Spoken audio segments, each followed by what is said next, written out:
sorry, don't you mean Wokeman? Oh no. No. I watched Cosmonaut's video. Me too. Yeah. And it was interesting. And the sad thing is, also, I saw videos like that popping up in my feed. Yeah. It's like one of them. However, this title is effective. Don't Watchmen. That was like, okay, I hate you. My favorite thing, Ryan, who's in the chat, like he posts memes and stuff all the time. It's like, I don't want my comics to be a little political. I'm gonna go back and read my old X-Men and original Watchmen comic. That was really good. Yes. Like, I'll be the first to admit, when I first heard about this, I'm like, I trust David Lindelof for the leftovers, but that was about it. Yeah. My initial reaction was, fuck you. Like that too. Yeah, I mean, to be more harsh, but yeah. It's also been like Watchmen fatigue between like the comics. Before Watchmen. Between Doomsday Clock and Doomsday Clock and Doomsday Clock. Do you think Doomsday Clock will come out before this show is over, the season? No, it won't. Think about that today. Even before Doomsday Clock was going on, they did the very stupid idea of doing before Watchmen. Yeah, that was comics. what, like 5 years ago? Something like that. I think it's like a longer. decade ago. Maybe, but yeah, and I don't was get me starting wrong. to read them, so No, they're worth checking out. They're of varying quality, but they were wholly unnecessary. I just mean comics in general. Okay. I was starting to read comics, and then that was happening. I forgot you don't read specific comics. It's just occasionally comics. Yeah. Which I do think is important to talk about, because the show is, I don't know why they lied about all this bullshit, but it's a sequel to the book.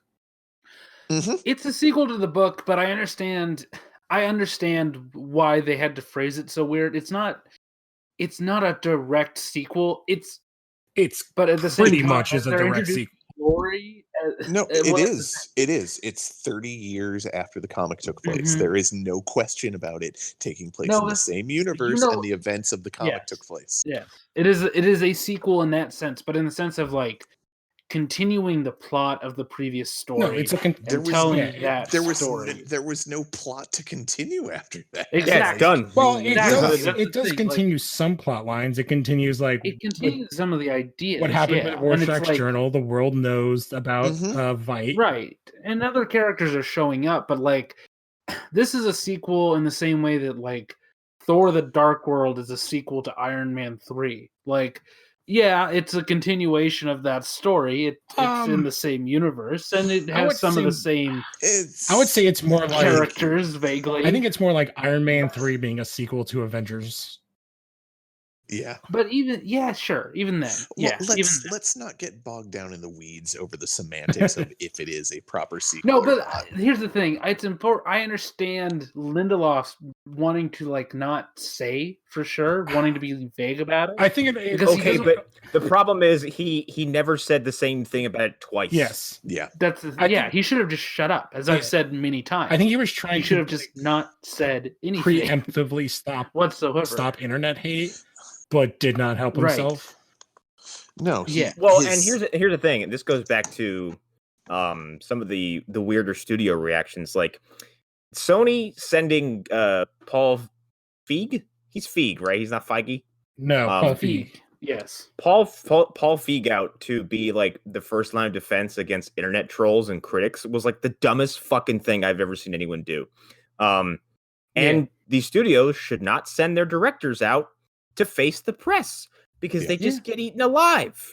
Or not even director, but writer and producer. And stop talking. Shut up. Don't send your head creative out. Like, not that early in the process. No, especially of anyone. For you're talking about Ghostbusters, right? Yes. Yeah, of anybody in that movie and why it's being attacked, you send out the guy. Yeah. Exactly. Why would you send out the guy? You send out Kate McKinnon to verbally or Melissa eviscerate them with comedy. Exactly. Yeah. Either one of them would have done a better job than anything that guy did. Yeah. Well, yeah, especially him, because he thought he could play like tit for tat with these fucking internet people, and he decided he wanted to go after someone on Twitter and was engaging them directly. I'm like, man, stupid man. And with Lindelof, it's like he just It's almost like Sean Murray from fucking the No Man's Sky thing, where he just came out and just like someone was like, "So does your game delete?" He's like, yeah, it does. Mm-hmm. You boot it up, a pizza pops out of your TV. I just said anything, and like everyone was Lindelof. What's your Watchmen show? He's like, it's a sequel, but it's not a sequel, and it's an adaptation, but it's not an adaptation. Even past that, like the point where he was in that interview and had the great quote that everybody was using for clickbait, which Damon Lindelof says, "Fuck you" to Alan Moore. Like, dude, shut the fuck up. Yeah. You have been involved in the entertainment industry long enough to know what you just said has now potentially torpedoed a lot of interest in this show. Yeah, especially because like, I guarantee that's where a lot of hate is coming of from. all the people to like say that about, it's like, I don't even know, like he's on my kind of Mount Rushmore of comic book writers, but like he's like number one for most people. And like, dude, like, which is funny because Zack Snyder, the person everyone likes to throw shit at, has always said like, no, my hope is that one day Alan Moore takes this home and watches it. And he's like, I would like him to see it. He's like, I want to know what he thinks of it. But he's like, I know that'll never happen. He's like, but I'm hopeful. And Lindelof is like, man, fuck Alan Moore. Like, yeah, it's because Alan Moore doesn't own a TV or a computer. He just watches a crystal ball.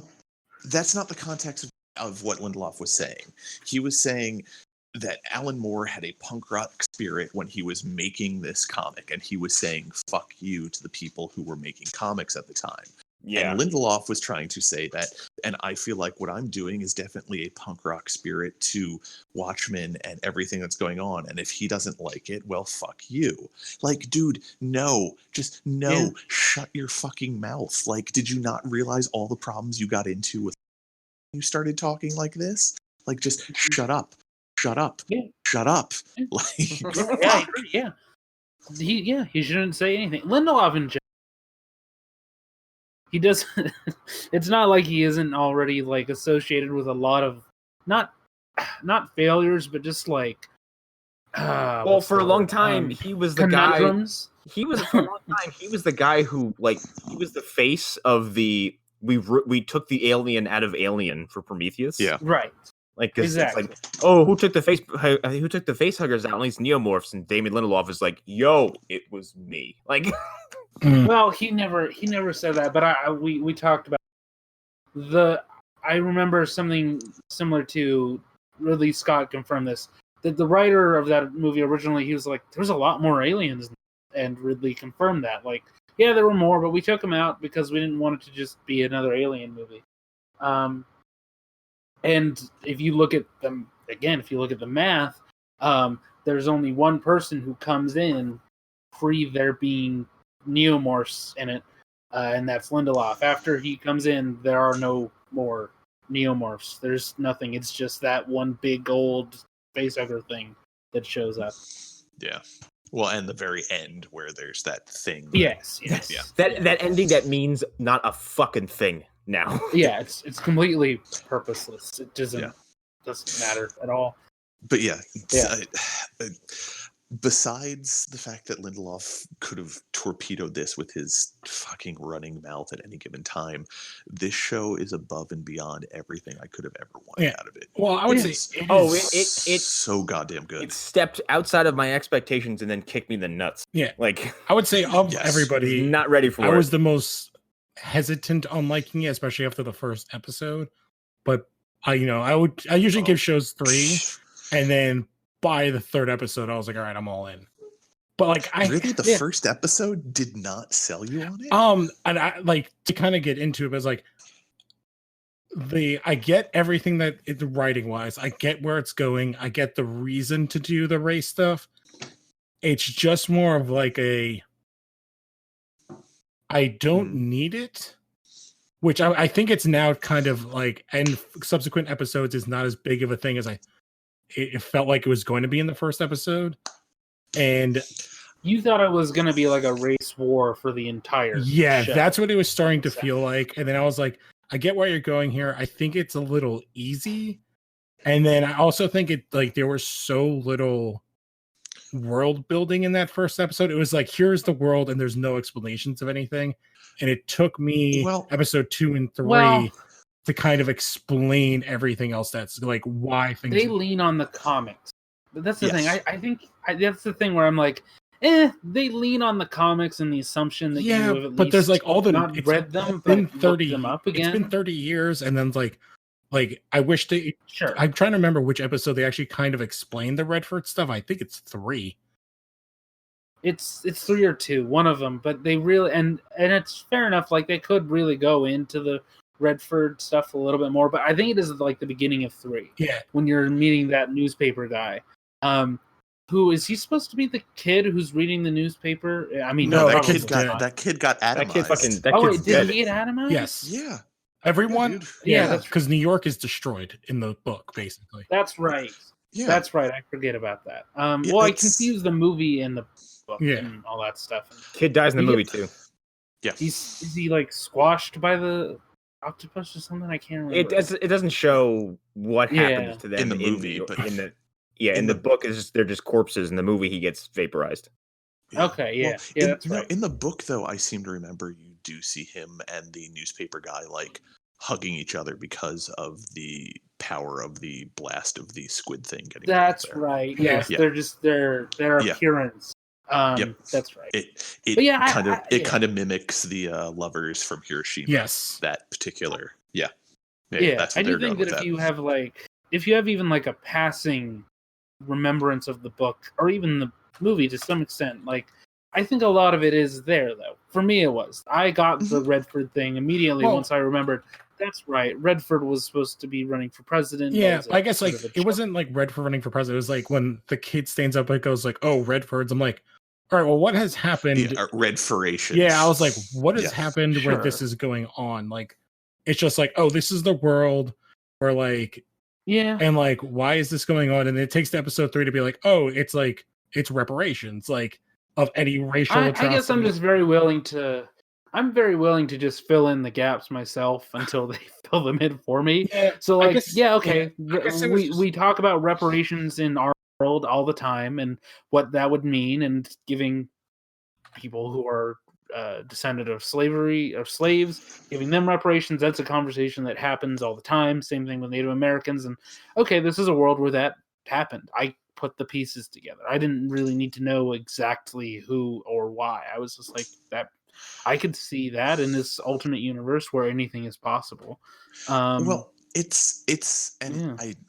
don't know. It's an idea that I haven't fully formed yet or been able to explain properly, but in a way it's twisting on its ear some of the ideas of cops being absolutely terrible people, which, don't get me wrong, they are being presented as that now, but they kind of do a bait and switch here in the beginning where they're like, oh, well, the cops are ones who are being hunted, and it's not racially motivated, but if it involves the police nowadays, it definitely has that tinge to it. But then you're finding out that, oh wait, the cops are just as bad as they've always been. Well, yeah, and the flip is that know who they are. In this, the cops in this town are mostly black, and the people who are getting quote unquote, like, I don't know, what would you say? Like, that's subjugated, but like victimized are like the poor white people. Yeah. So I was like, I don't know. I felt like again in the first one, I was like, I felt like leaning on the race stuff was like kind of an easy thing. I get why it makes sense, like for a writing standpoint to go there. I just like, but then again, like I said, like once it got to episode 2 and 3, I was like, okay, like it filled out a little bit more for me. Well, and I think it's tying in to show the conflict that Regina King's character is having. Yes, is that she's been a police officer her whole life, and a masked one at that. Like, so her now having to see like, oh wait, you know, these things that people that I respected and who are in power have been doing for centuries, you know, this is what I'm involved with, whether I'm meant to or not. Like, especially with the big reveal of, was that the second episode? Yeah, it was after the end of the second episode. Yeah. What she finds in the police chief's closet. Like that ties in his fucking clan hood, right? And I like that they're not being they haven't done like a flashback where they explain exactly the context of that. They're leaving it very vague as to what that actually means. Well, it goes to going forward. my theory of the whole show, of what I've seen, and I think it's almost like a retelling of the original series. I think you're. I think it is. Yes, because I think the 'cause- chief is the comedian. Regina King is Angela is Night Owl. I think she's Rorschach. No. Rorschach. Looking Glass is Rorschach. She's Rorschach, and Cosmonaut pointed this out. She sees the world in black and white. She has an attitude very similar to his. See, I think I think Looking Glass is because the previews for episode 5.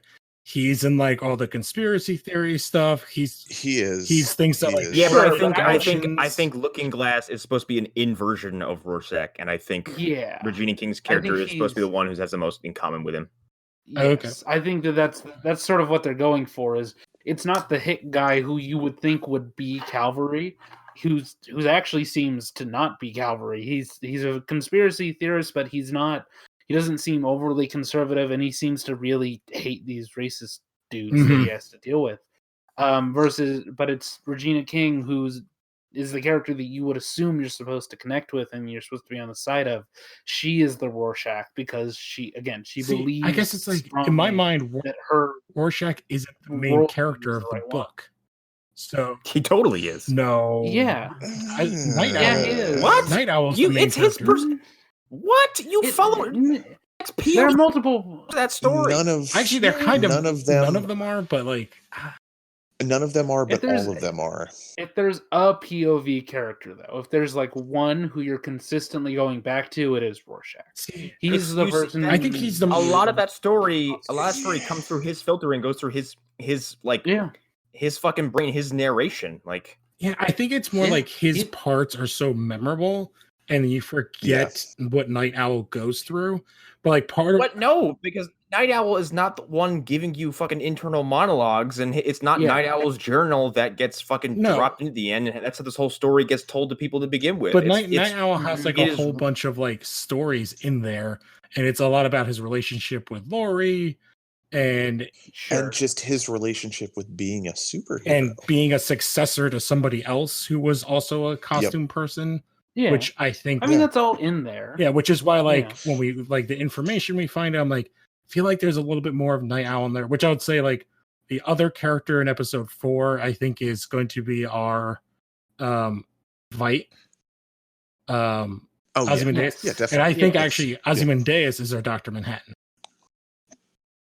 I don't mean that he is actually Dr. Manhattan. I mean he is the Dr. Manhattan of the story. I think he will serve a similar purpose. That's my similar role. My whole thing with Ozymandias is that he's going to be the way that Dr. Manhattan actually gets brought back into the scene. Like he's going to, because if any of you people don't believe he's on Mars, you're fucking fooling yourself. Wait, do you mean Ozzy? Do you mean yes? He's on Mars? Yes. So there are a lot of things that could be. I don't know. After episode 4, I don't know if he's on Mars. Why? Yeah. I don't see. No, here's the thing. I'm not saying. Here's the thing. I think you might be right, Eric, but I think that there are a million other things that are very similar that it could be.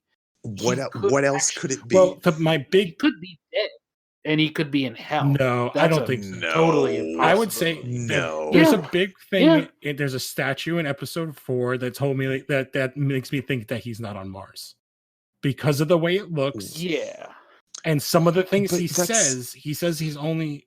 Well, like I'm trying not to. Do we care how much we spoil some things?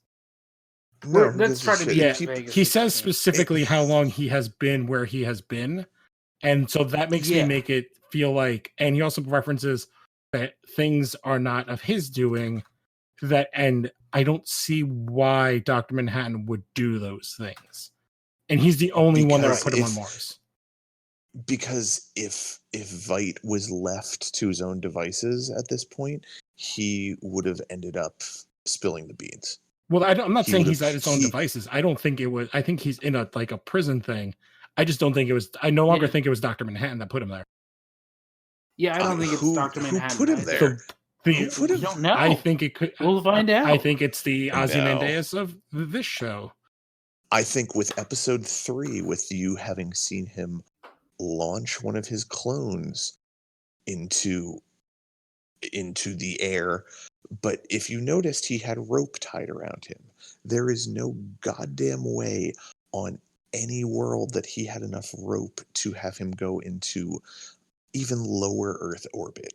So my guess is that because Mars isn't terraformed, that's where he is, and he's just in a bubble that John has specifically put onto Mars to hold him there. I just put a picture in the chat of what Dr. Manhattan was building on that TV. And the quick shot in episode 1. Castle. It is exactly the same structure. Yep. Okay. And it's the structure that the kid was building in the bedroom when King's character came in to talk to him. Oh, I did not pick that up. Yeah. Which then, how does he know that? I didn't notice that. He doesn't. I think it was just coincidence. I don't think the castle was similar. But this is Lindelof, and I don't think he's gonna make the Lost mistake again. Like I think he has learned his lesson about that particular show, and but now I don't know. It could be misleading. The other thing potentially is that Veight's prison on Mars, which I'm still going with because fuck all you. What we're seeing Dr. Manhattan doing in the beginning, because that was episode 1 when you see Manhattan building that. Am I correct? Yes. Yeah, there's 1. That is what's actually happening now. Veidt, actually, what we're seeing is all taking place in the past. And that was Dr. Manhattan finally deciding, all right, I'm sick of this shit, by whatever Veidt did. I mean, that's just my running theory at this point. One of 2, but I'm still 100% sold on him being on Mars. I mean, there's all kinds of things. Time travel could play a part in all this. Yeah. Well, I don't even think they're going to go into time travel. I think they will though, because they're very clearly emphasizing time. Well, I think they are, but season, and I know that's part of a larger theme. But John had never shown in both the comics and the movie the ability to travel. Well, he doesn't need to. He can. 30 years ago, he didn't. He can see through time, but he can't. But he can't travel through time. That was 30 years ago. But I still think you're forgetting that John was a scientist and time travel just has never been a possibility. Here's my other thought. If it's a possibility for any character, though, for any character, well, they're the only 2 characters I would say could do it. But if you look at the technology, I'm monopolizing this. If you look at the technology, he's working with a trebuchet. He's working with something he has to wind up. Yes, that's one thing. There's also another item he is working that is science. And in episode 4, though, that's the thing. Yes, there's science involved in it, but he still has to crank things up for that to work. Well, it's like steampunky. But why would Dr. Manhattan allow him to have that? And that's the whole thing. Is I don't think that he would also have the other aspect that we see in episode 4 with that other machine. That doesn't seem like Dr. Manhattan. There's all these other little intricacies that to me don't feel like, again, but my other point about, well, it's been 30 years, so things could have changed, is I don't see him like, well, this is how you'll get your clones, a lake of babies that you have to steal from the bottom of this lake that you have to then put into a machine. Go ahead, Lou. Sorry. And I think I think episode 4's opening and the character is Lady True. I think there's a lot of stuff with her character that we see that ties in, because there's the thing where she does the thing with the people and then they're leaving and then a thing falls from the sky. I'm trying to be very big. Stupid being this big. This is where something falls from the sky and she's like, that's mine. What if that is one of the something that Veidt is doing and she's collecting it? And he's like, because my thought is she has a statue and it's how does she have it where it looks like that? Because he wasn't pronounced dead until it was a couple years ago in this particular timeline, because of that agent. worry Mhm. about. And also, we don't know how long he was technically on the And planet. with that Sure. character in episode 4, my guess is I think that she and her daughter are the same person, and that there's cloning going on, and I think it 100%. all ties back to, especially because like those two characters are from Vietnam, the stuff in the book with Dr. Manhattan and comedian in Vietnam, and I think she's trying to get him down here to kill him. Whoa. Yeah. Oh shit. I think that's a good call. Well, okay, so with the whole Lady True thing, this is why I think Lady True is most likely the person behind all this. That's my thought too. And part of it is that if they're setting her up to be like Vite 2.0, she would want Vite out of the way. She would, if anybody would be able to figure out her plan, it would be him, and he would try and stop her, probably. I would assume, because he's clearly obsessed with John, as we see in the show. Yes.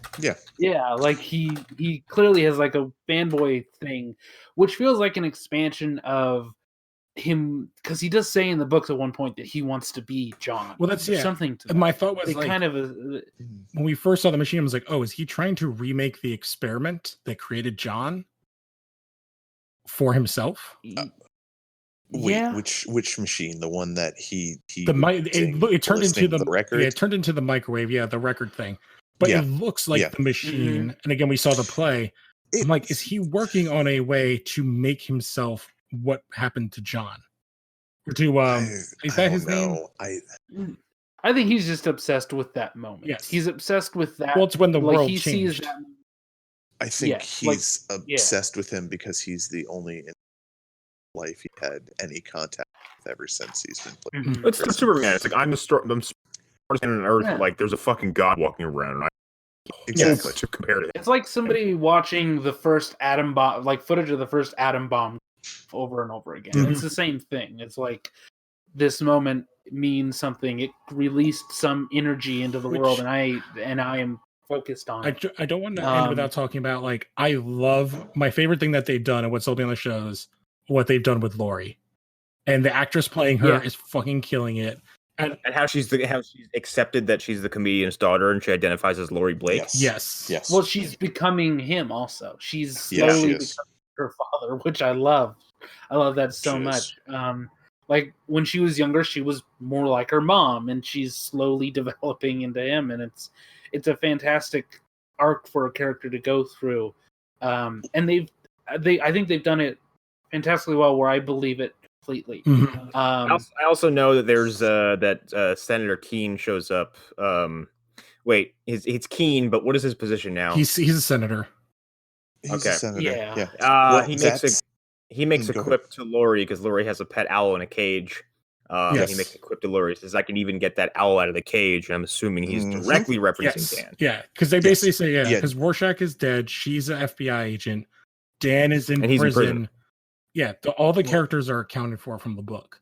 Oh, I didn't catch the Dan being in prison part. I never caught that. Real quick, there's a volume.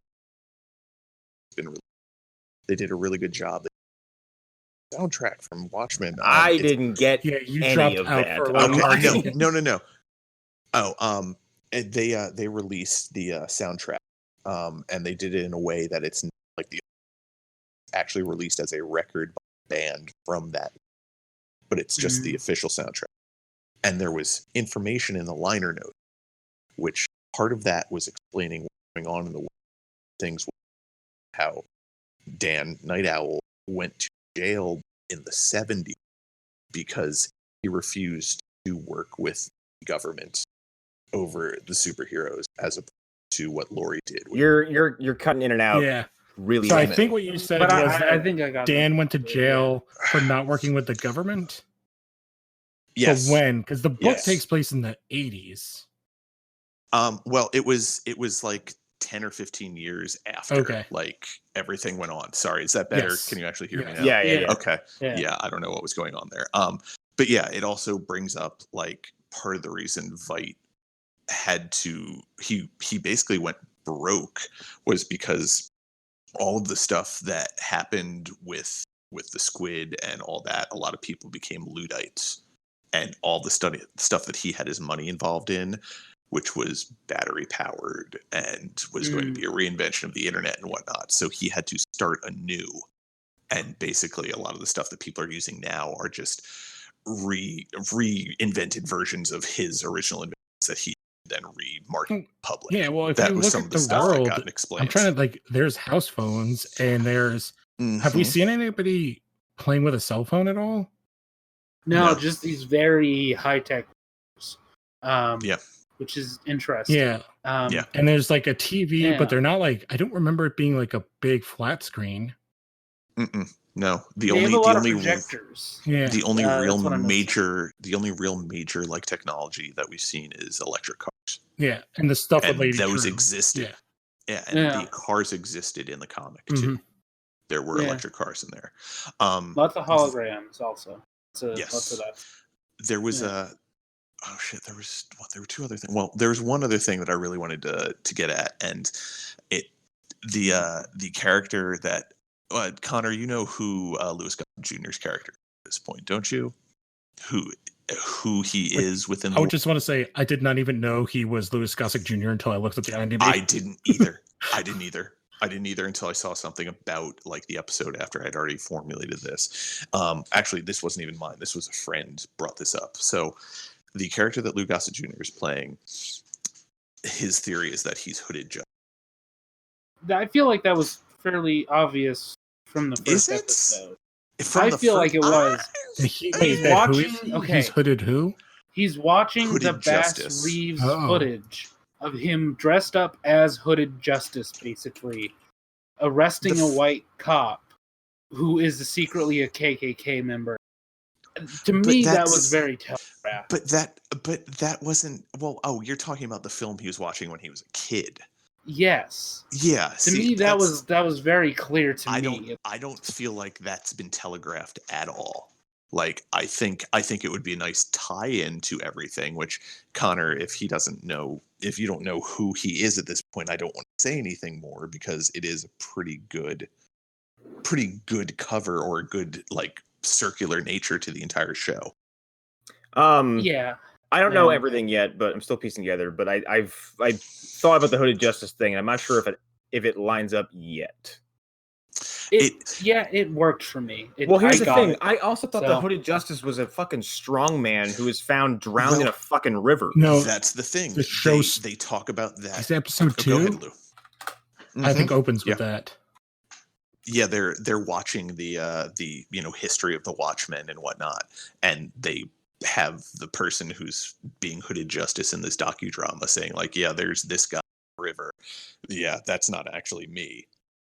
And something in the comics, because I went back and then looked at the wiki on Hooded Justice for the comics, and it's the same thing. He was never unmasked. There was always a suspicion that he was the Russian strongman, but it was never proven 100% that was actually him.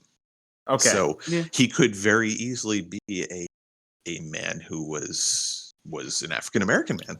The other part of it is that like a lot of the artistic renditions of Hooded Justice, like see the skin around his eyes, and you do. He's very Caucasian. You do. I'm reading one the wiki. That's interpretations, and they go into it, I guess, in the book, and when they're talking about Night Owl's predecessor in his book that he did, like Under the Hood. And he said that he killed Hooded Justice, but then they find out that the person he killed wasn't him. And it was a serial killer who was a Nazi that killed a bunch of kids. And also raped and killed Silhouette's sister. Yep. Oh. Yep. So, that could be a very good opening, and it would make a lot of sense based on what he's wearing. He's wearing a what would kind of look like a Klansman outfit without all the rope that he's wearing, including a noose around his neck. It's also reverse colors. It's a black costume. Yep. Yeah. Yep. And again, I really thought the Bass Reeves thing, to me, that telegraphed it. Like, because I know who Bass Reeves is. Bass Reeves is if you know anything about Western history, like he's an important figure, and he's a black cowboy who I believe he held a record for the number of people that he brought in and shot, and like that immediately clicked with me. Oh, okay, so he's supposed to be Hooded Justice. I thought it was footage of Hooded Justice at first. I didn't think that it was a film somebody else was watching. I thought it was just like a movie about Hooded Justice that somebody made. About his origin. I feel like that was also then playing on the whole idea of what happened with Don Johnson's character. Yes. And how you find out the guy that you thought was blah blah. So I mean, I know it's Lindelof. He's not gonna be that obvious with his telegraphing. Like there's obviously more to it, but yeah, I didn't know that about that particular character or person that you're talking about. So that makes a lot of sense. But is there anything else we really want to hit on, or do we want to try and wrap up? The only thing I was going to add to that is like I feel like it helped, like the paper that the dad got when he was in Germany, like is really interesting, and I feel like that's gonna come back around because that was an interesting. I think that will come back in some way. I mean, this isn't really a spoiler. They establish that William took the name Reeves at some point. He took that last name as his last name when he was a cop in New York, which for me was just like, okay, well, it's definitely him. He took the name of, again, a prominent black sheriff from the 1800s, and you don't do that unless there's some reason or meaning behind that for you. So, did they say where in New York he was a cop? They just say apparently. So look, this is at the wiki thing for Hooded Justice. In autumn 1938, there was an attempted assault and robbery in Queens where a man and his girlfriend were walking home from a theater. A gang of men tried to take their valuables and physically abuse the man. And basically a hooded figure, a masked figure came out, disarmed them, and beat them, that they had to be hospitalized. So the Hooded Justice's first appearance is in New York. Yeah. Yep. Yeah. To me, it all fits. Yeah. All right. Okay. Yeah. Sorry, I had to mute out there. The dogs were going nuts. I'm trying to think if there's anything else really. Did anybody else have any other theories to like hit on quick or?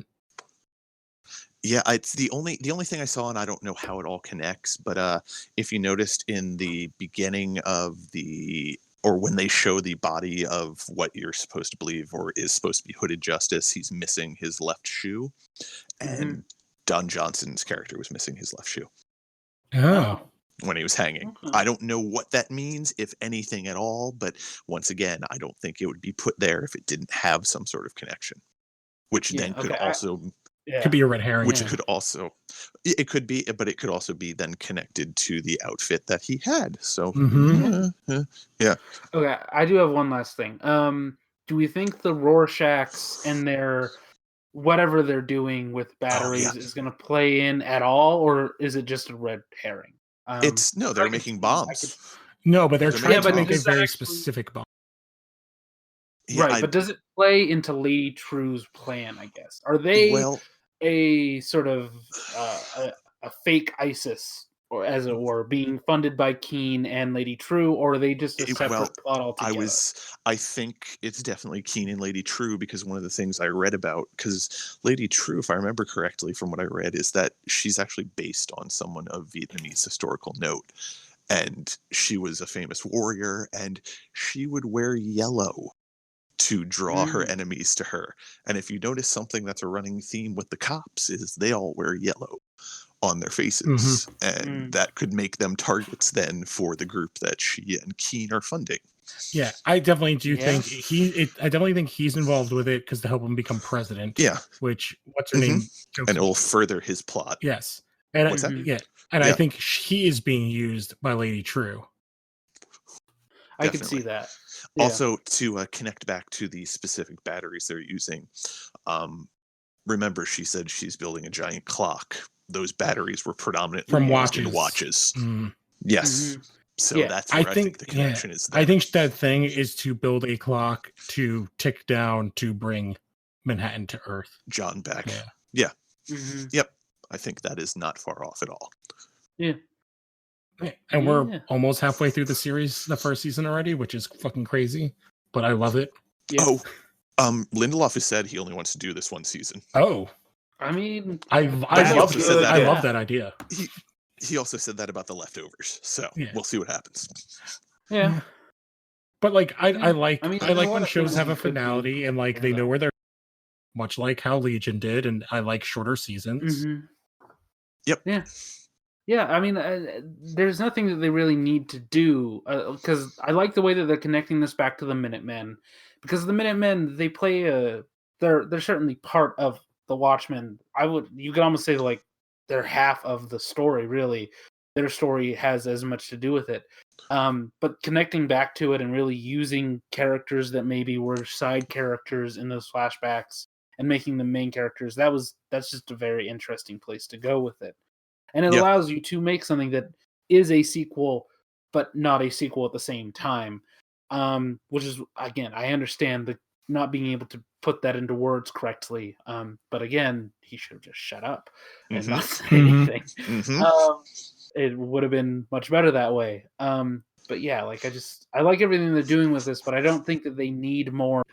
Same time, if they have a good idea for how to do a season 2, sort of in the vein of Fargo, which this really does remind me of, I would be okay with that, but they have to have the idea first. Yes. Not just jump into that was it my thought. Like, and be like, we're doing season 2. If you're gonna do this, it should be like jump either back to the past or do like another group of characters. Like, I don't want to see these people again. No. Yeah. We don't need these people after this at all. Nope. We just need to watch that guy who greases himself up. Yes. There's a lot of us talking. Connor's only seen the first episode and a half, but I feel that we cut him off a little bit. Well, he also didn't help that my fucking microphone decided I just wasn't going to participate. Yeah. So. It sounds like your internet is also not doing well. So yeah. Okay. Well, I think we kind of did closing thoughts. So do we want to do plugs? Or I'm going to keep my plug short and sweet because I'm fucking tired. And thankfully we burned through all the event-based stuff for Movie Dumpster so far. So season 2 is almost over. Because we only have a handful of episodes left at the end of the year, and before we go into season 3, we're doing bi-weekly episodes because it allows us more time to record and edit.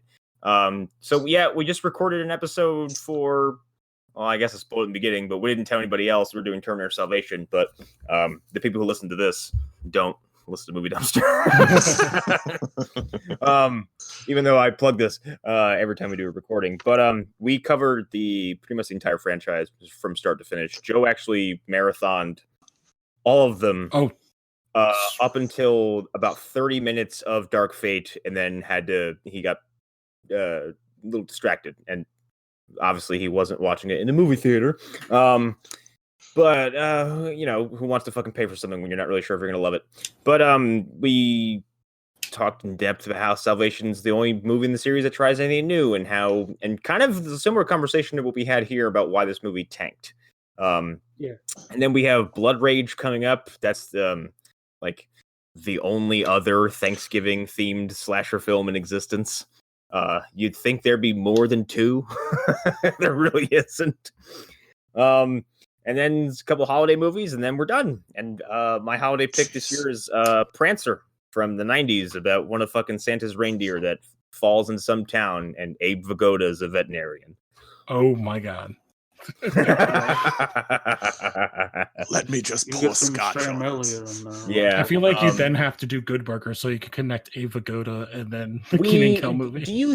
Do you think we're not doing Good Burger at some point next year? We just did Keenan and Kel. Fucking that Halloween special was the series finale of that show. I didn't know that. I did not know that.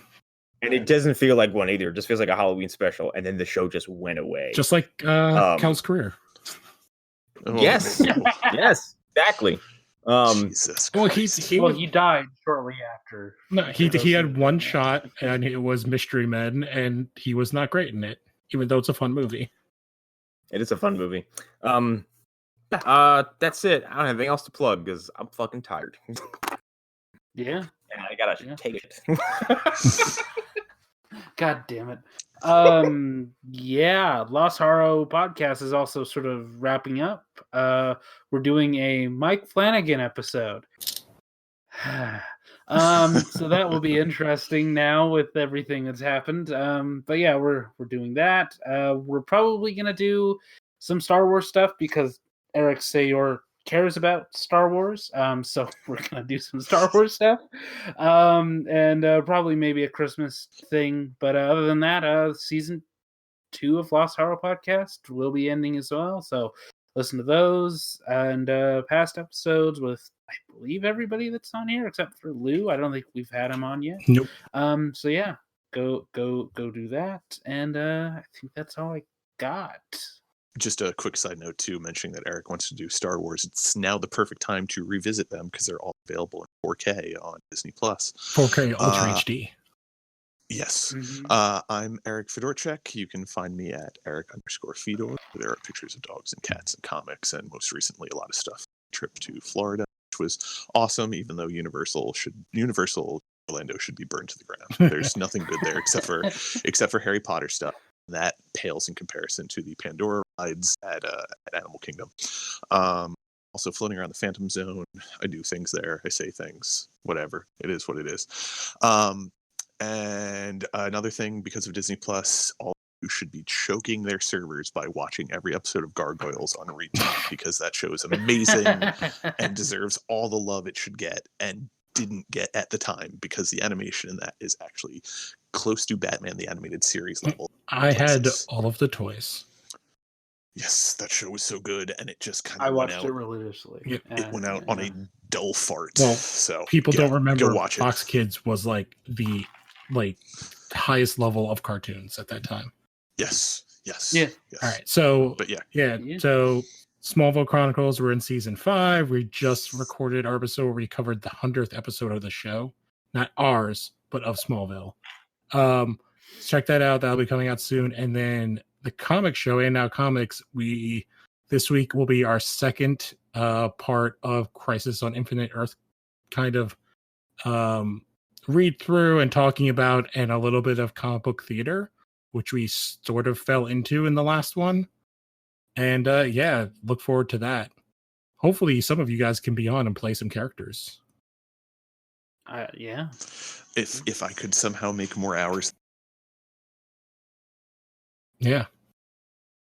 Yeah. Anyways, I guess that's it, everybody. Yep. Yeah. All right. Bye.